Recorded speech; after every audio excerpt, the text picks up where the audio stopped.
Now the bookstore read for the last 40 years, and today I have my special guest.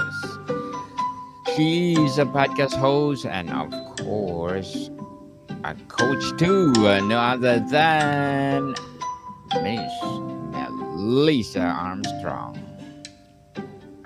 Hi, Daniel. How are you? I'm fabulous, fabulous, Miss Melissa. And can you please introduce more about yourself? Absolutely.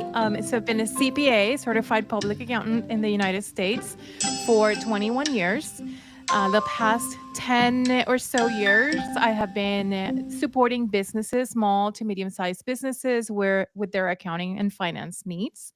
And I am now in the process of launching a coaching community and a companion podcast, both named No Se Habla Taxes. And this is meant to help solopreneurs like me who are DIYing their own bookkeeping, but unlike me, don't have a background in accounting. These are professionals that want to get things done right from the beginning, can't necessarily afford to outsource to a bookkeeper right now, and would love to have some mentorship and guidance. So I'm here to support them. Miss Melissa Armstrong, thank you so much for sharing your knowledge and wisdom to the Thank world. you for having me here. And congratulations for the podcast as a being a coach. Looking forward for more success. And let's talk about the myth of I'll just deal with it at tax time. Amazing. What the deeper fears or belief drive people to postpone tax prep until the deadline? Yeah. So, tax prep begins way earlier than, April or the new year. Tax preps begins with doing your accounting month to month. And I think people put it off because they think it's going to be super expensive. They don't see a need. There's also an emotional component where people think, this is just the government coming to take my money away. I don't want to have to deal with that right now. I want to pay them as late as possible. And so they then come scrambling at the last minute trying to get everything together, and they just figured out their tax expert is going to sort it all out for them, and tell them what they need to pay, and that's it. Why do people assume tax time will magically be less busy, stressful, or complex than the present? Yeah, it's a great question. First of all, people tend to think that CPAs only do tax work, and it's absolutely not true. I do not do taxes at all. There's a bunch of other stuff that we do. But then also, what I have seen over the years is people tend to trivialize the work accountants do. They think it's just something easy, like, 2 plus 2 equals 4, and there's a calculator that can tell you that. What could be so time consuming about that? So it's just a general lack of knowledge of what the whole process entails. Avoidance versus confidence. Is this a myth more common among financially inexperienced people, or those who even savvy professional fall prey? Yeah, so I think it's both. People who don't know better until somebody teaches them. And I think they have a come to Jesus when they start their own business or start working for a business and are responsible all of a sudden of putting together all of the documents that their tax person requires in order to be able to complete a tax return. And then they realize, oh, wait, this is a little bit more involved. I need more time. But it can also happen to financial experts because there is an emotional component. Money is personal, whether it's business or it's your own personal money. There is a personal emotional connection that comes to it. And there is a negative association with tax time. You just have been working all year long. You've been paying your bills. You've been making your money. You've been paying taxes through sales tax, if some people have a job also on top of their business, and so they might have been paying through payroll tax and all of that, and now come April they have to file a tax return, and you're telling me that now they have to pay even more. Nobody wants to hear that, so they want to wait until the very last minute to deal with that because they just want to be done with it and move on. Yes. And that is sometimes true. And 100% people do that. What valuable deductions, credits, or planning strategy do procrastinators routinely overlook in their last minute rush? Yeah, I think, there I think everybody can talk about, those receipts and expenses that come through the business. I'll give you an example that I myself forgot to keep track of last year when I was putting together my own tax return. Mileage as a small business owner, if you're a solopreneur, and your car is in your name, disclosure, full disclosure, I'm not a tax expert, but there are some expenses that you might be able to deduct. For example, travel that you do within the city with your own car to go visit clients, to have or go to a business meeting or a business event. And these are some of the things that people don't think about tracking, or credit card charges that you incur related to having a business meal with a potential client or a referral partner. And just people forget to collect this information. And when the time comes for their CPA or their tax preparer to ask for the receipts and the numbers for these tax deductions, they don't have them. Um, and then there's bigger ones. And so I am on the compliance side, not on the tax side per se, but I am helping a client with an agreed upon procedures, where they are submitting expenses to claim an R&D credit. And it's that thing of like throughout the year they knew they were claiming this credit at some point, but they forgot to be meticulous in keeping track of invoice numbers and payment dates and things like that. So now that we're going through the work, it just becomes a bigger chore.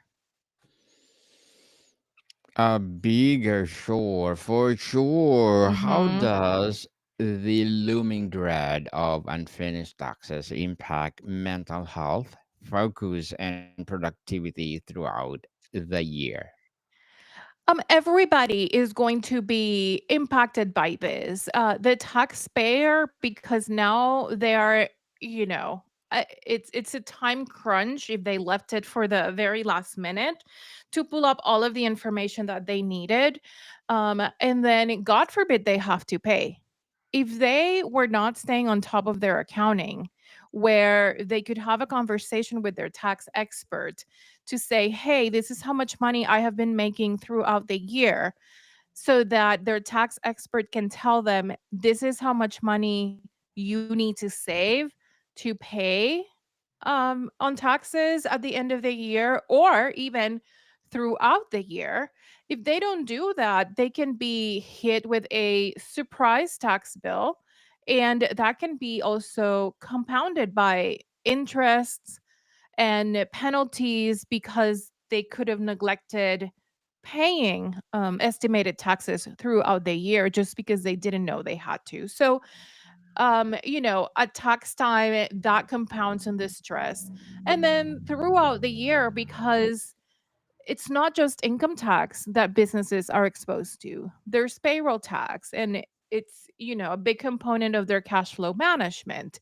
And they have to file 1099s in January for their contractors and their vendors. And they are paying probably use tax or are collecting sales tax. So, going into business for somebody who has no previous experience can be shocking and stressful learning how to navigate um, all of those compliance requirements.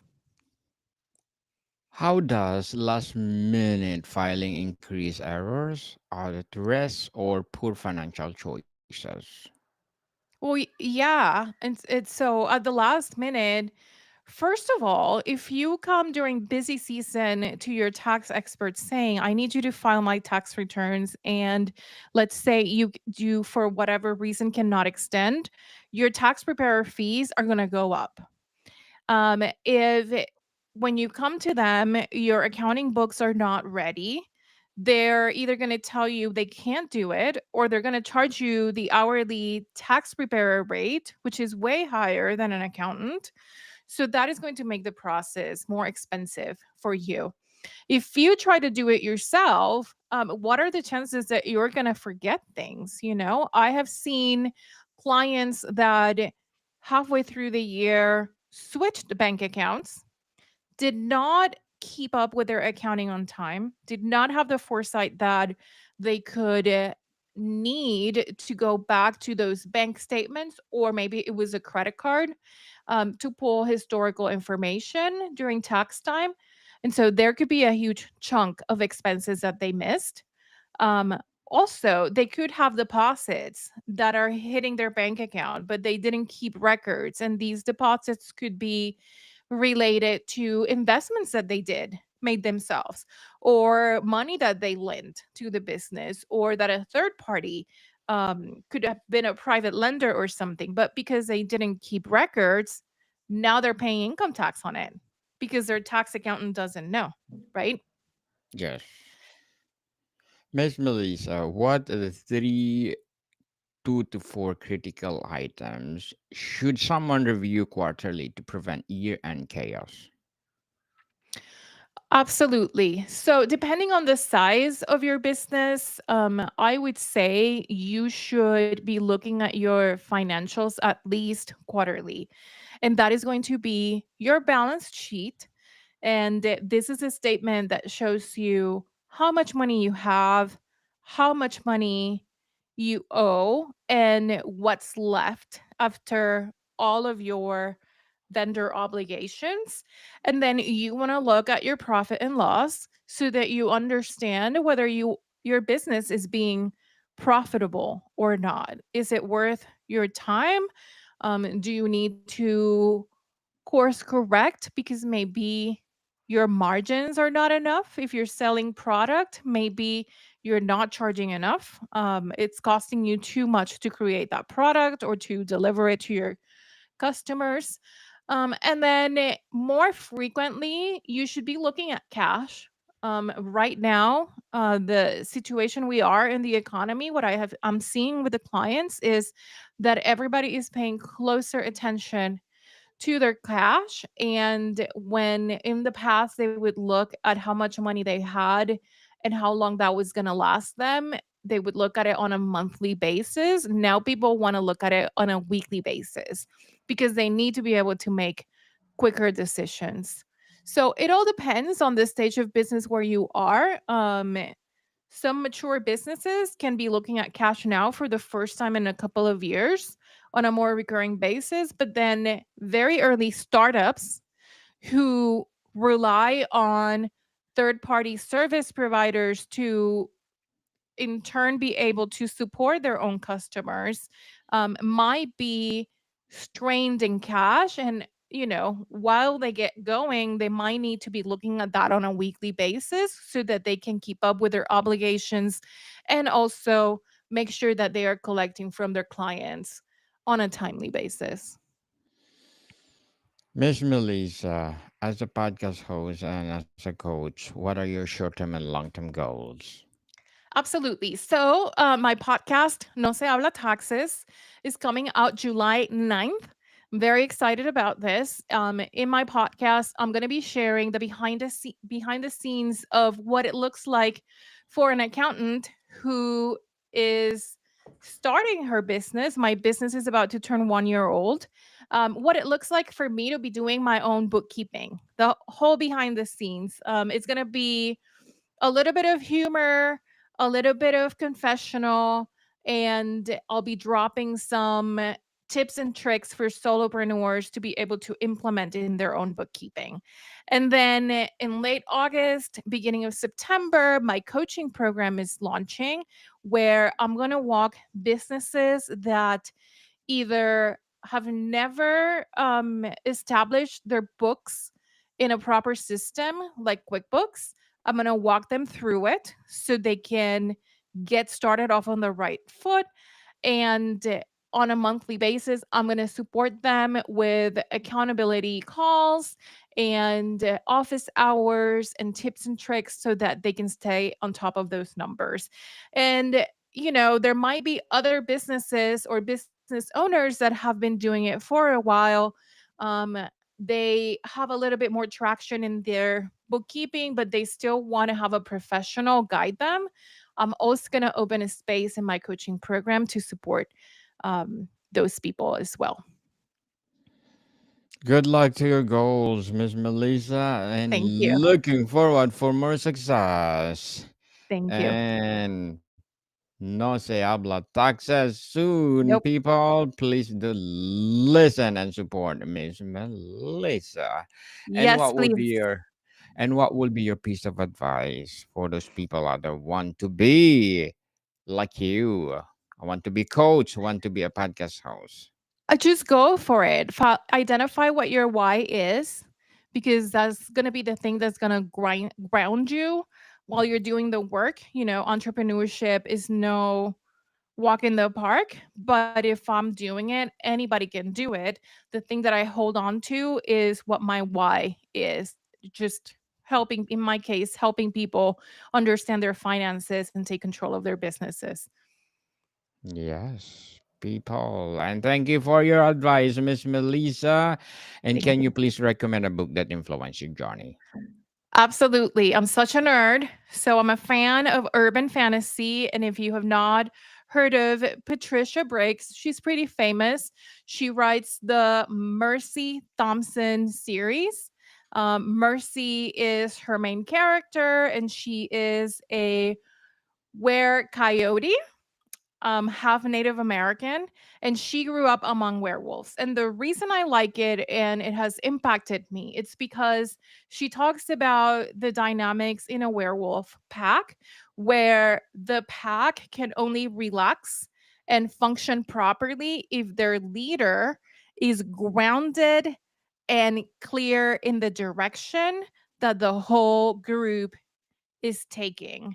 And so I it's it's weird or out of the ordinary because it is completely fiction. It's fantasy fiction, but it has helped me in managing my relationships with coworkers, with teams that I have led in the past, and also with leading my clients through their finances. If I am calm and I am steady, then they can sense that and relax and trust the process. Well, thank you for your advice, Miss Yeah. Melissa, and for your recommended book as well. They are truly, truly interesting. But before You we, have to read it. You have to read the series yes, and let me know what you think.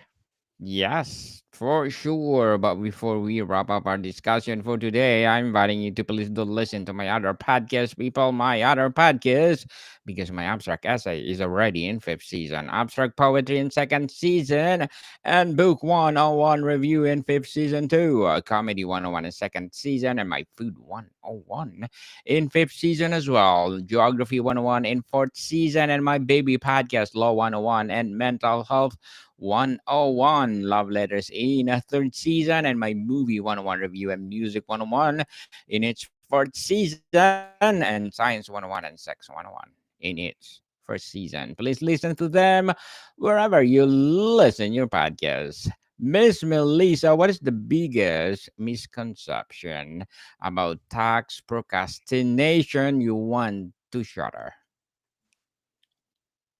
I mean, it's not gonna make it better. It's gonna make it worse. So stop. Get on it now. Yes, now this is the time now, people, to submit your taxes or to do your taxes. So, what non financial incentives help build consistent tax habits? Um, I so do you wanna know wait, do you wanna know what benefits consistent tax habits bring or the other way around? Both. Just give Okay. one of them. Yeah, I mental clarity, if you with everything, if you dedicate specific time during your work day or your work week to take a minute and look at your finances, at the time when taxes come, you're going to be more prepared. The process is going to be more streamlined and less stressful for you and your tax preparer, but as a business owner, you're going to be able to better understand where you are in your business. You're going to be able to sleep well, knowing that your numbers, you have visibility to them, and you can make informed decisions around your business and also your personal life. Can you go on vacation or not? I want to go on vacation. I need to know if I can afford to. Um, so it's all part of the holistic view. It's not just tax. Remember, I don't do tax. Miss Melissa Armstrong, thank you so much for sharing your knowledge and wisdom to the world. So, can you please invite our listeners to support your upcoming podcast, No Se Habla Taxes, and for sure your coaching too? Thank you, everybody. Please listen to No Se Habla Taxes. You can find me on Spotify, Apple Podcasts, or anywhere you listen to your favorite podcast. You're going to have fun. Just follow and listen on July 9th. Yes, people, let's support Miss Melissa Armstrong because if you support her, more and more and more empowering episodes for the podcast itself, more and more empowering coaching to come. So, Miss Melissa, thank you so much for your time. Thank you for having me. More to come, people. See you soon. Yeah, July 9th on